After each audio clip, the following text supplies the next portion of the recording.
नमस्कार, आपण पाहत आहात दैनिक लेटेस्ट न्यूज। यावल तालुक्यातून एक धक्कादायक आणि खळबळजनक घटना समोर आली आहे।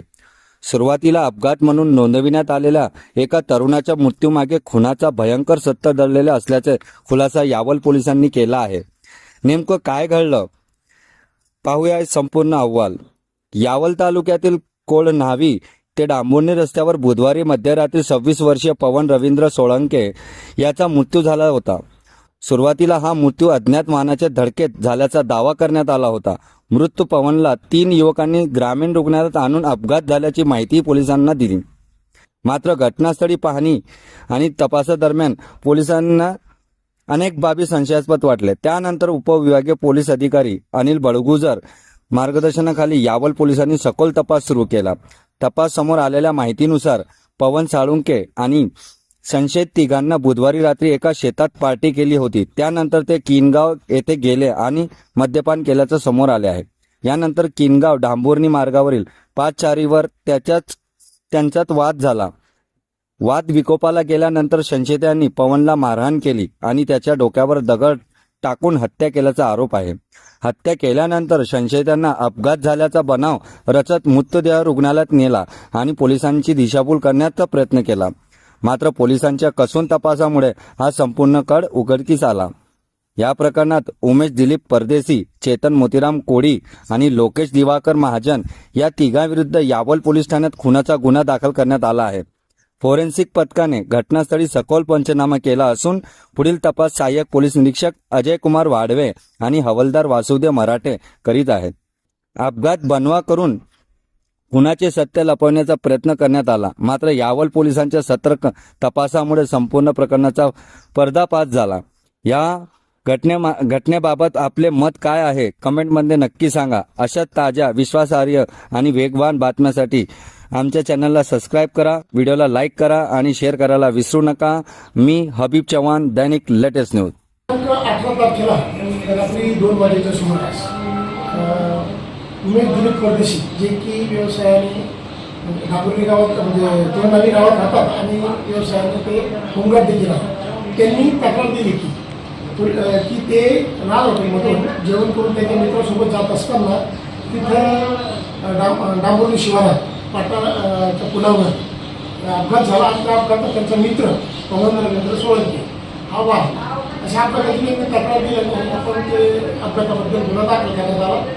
नंतर त्या संदर्भात आपण इन्क्वेस्ट पंचनामा घटनास्थळ पंचनामा केला, परंतु इन्क्वेस्ट करण्यात आलेला इन्क्वेस्ट पंचनामा त्याची परिस्थिती आणि घटनास्थळ पंचनामा यात अपघाताबाबतचं काही वाटून येत नव्हतं। आणि त्याच दरम्यान पोलिसांना PI धाबळे आणि पसार हे जेव्हा तिथे घटनास्थळ पंचनामा करायला गेले तर त्यांना गोपनीय माहिती अशी मिळाली की काही अंतरावर असलेल्या पाटसरीच्या पुलाच्या खाली रक्त पडलेलं आहे म्हणून, आणि त्या गोष्टीला मैत्याच्या नातेवाईकांनी दुजोरा दिला। मग तिथं जाऊन आम्ही सगळं फॉरेन्सिक पथकासह तिथं गेलो तर तिथं रक्ताचं अहवाल होतं। मग आम्ही त्या संदर्भात जो की आपला अपघाताच्या गुन्ह्यातला फिर्यादी उमेश परदेशी त्याला आम्ही विचारणा केली तर त्याने सांगितलं, त्यांनी दुसरा बनाव केला की त्या पुलाच्या कठड्यावर तो झोपलेला असताना तो दारूच्या नशेत असताना तो पडला आणि पडल्यामुळे तो मयत झाला।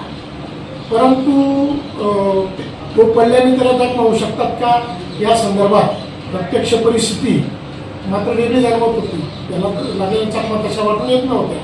म्हणून आम्ही अधिक सखोल तपास केला आणि त्याबद्दल मिळालेल्या भौतिक आणि तांत्रिक पुराव्याने आम्ही आरोपितांकडे सखोल विचारणा केली तर त्यावेळी त्यांनी त्याला आरोपी उमेश परदेशी याने त्याचे मित्र चेतन कोळी आणि लोकेश महाजन यांच्या मदतीने त्याला जेवण वगैरे केल्यानंतर दारू केल्यानंतर त्याला डोक्यात दगड घालून ठार मारलं आणि पुरावा त्याला असा कांगावा केला की तो त्या पुलावरून पडून तो मयत झालेला आहे म्हणून ते पुरावा नष्ट करण्याचा प्रयत्न केला। असं आम्हाला आढळून आल्याने आज 20 तारखेला रात्री उशिरा म्हणजे सकाळी आम्ही त्या गुन्ह्याला वाढीव कलम खुनाचं वाढीव कलम लावलं आणि त्याच्यात आम्ही त्या 3 आरोपींना अटक केली आहे। या गुन्ह्यामध्ये आम्ही वरिष्ठांचं मार्गदर्शन घेतलं आणि त्या मार्गदर्शनात आणि तपास करत असताना आणखी आम्हाला एक प्रकर्षाने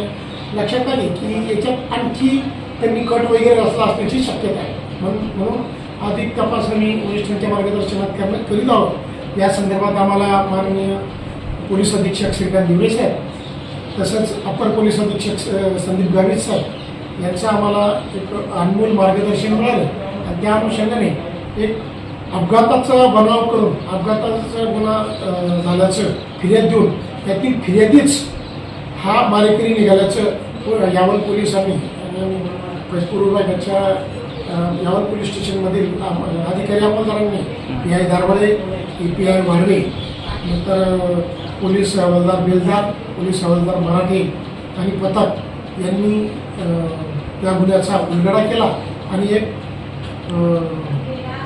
खून झाल्याबद्दलचा गुन्हा आपण उघडकीस आणलेला आहे त्याच्यावर कारवाई केली आहे. बरं, या आरोपींना काही पोलीस कस्टडी वगैरे काही मिळाली आज? या आरोपींना 25 तारखेपर्यंत 5 दिवसाची पोलीस कस्टडी मिळालेली आहे. त्यात आम्हाला अधिकांची पुरावा जमा करणे आहे, आंतरिक भौतिक पुरावा जमा करणं आहे, विद्यमान रिकवर करणं आहे. तसंच इतर या गुन्ह्याचा काही कट वगैरे रचला होता काय त्या संदर्भात देखील अधिक माहिती मिळेल. गुन्ह्याचं कारण वगैरे अजून काही स्पष्ट झालेलं आहे?